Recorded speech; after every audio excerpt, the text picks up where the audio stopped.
Hi guys, my name is Gerald from Trading Waves and welcome to today's short video. And in today's short video, we are looking at AUDUSD. Okay, and from the lows of March 2020 on AUDUSD, we have what appears to be a bullish sequence to the upside. And this appears to be its correction. And we are expecting that possibly the a trend to the upside, or the bullish continuation, the bullish move continuation, or the domination continuation to the upside. But the question is whether this corrective structure here is finished over there, or whether it's going to continue a bit lower before we go higher. Then that depends on whether this sequence here has completed 5 swings to the upside, and this is a correction of this sequence, or whether this correction itself, it's still part of this sequence for the 5th swing higher. All right, so we may be having something like a 1, 2, a 3, a 4, a 5. For example, in that case, then it means 5 swings or 5 waves to the upside is done. And this correction here will then be a correction that which corrects this move. Or we could be having this move like this, a 1, 2, a 3, and then as a 4, and then we expect a 5, meaning the sequence to the upside may not be done yet, right? So there's these 2 possibilities. And if the first possibility is applicable, we may see a slightly deeper correction before we can see a continuation to the upside, meaning that this corrective structure might go deeper before we see a continuation to the upside, right? So on the 1 hourly, I'll just bring up some labels of a one view of the 2 that I've just presented, and we want to focus mainly on the correction itself from the peak here. So in this particular view, we are looking at this particular sequence from the lows as not having completed. In other words, the peak that you saw earlier, the highest peak from the lows of March 2020, in this view, we are looking at it as a possible wave 3, and we are looking at this as a possible wave 4, right?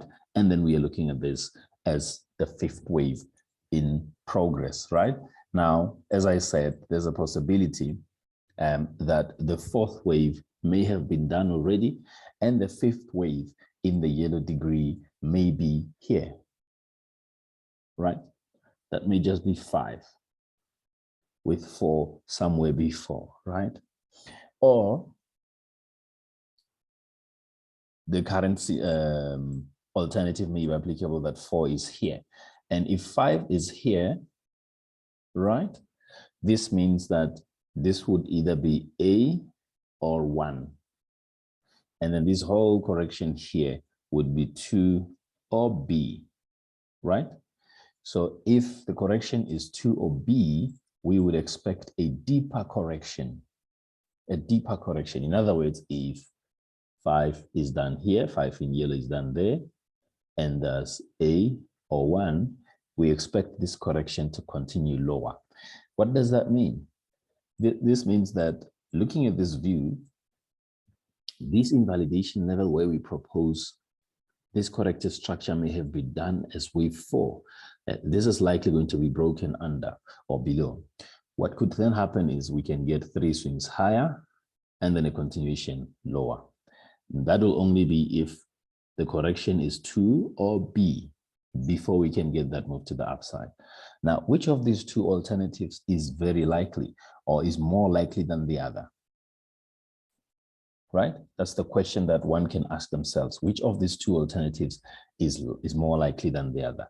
Well, our members know which one because we apply certain guidelines and rules in addition to the rules that were firstly originated or developed by Elliot himself. And we then apply those rules with our own guidelines to determine as to which of the 2 alternatives has a higher probability of happening. And in case you'd like to join us and become part of the team, our website address is www.tradingwaves.elliottwaveprinciple.com. As you can see there in the address bar, and you'll be landing on this page that you can see on your screen. All right. And we look forward to welcoming you on board as part of our family. All right. And become one of the profitable traders in the market. All right. So I hope you enjoyed watching this video, and I hope you benefit from watching it. Cheers. Bye.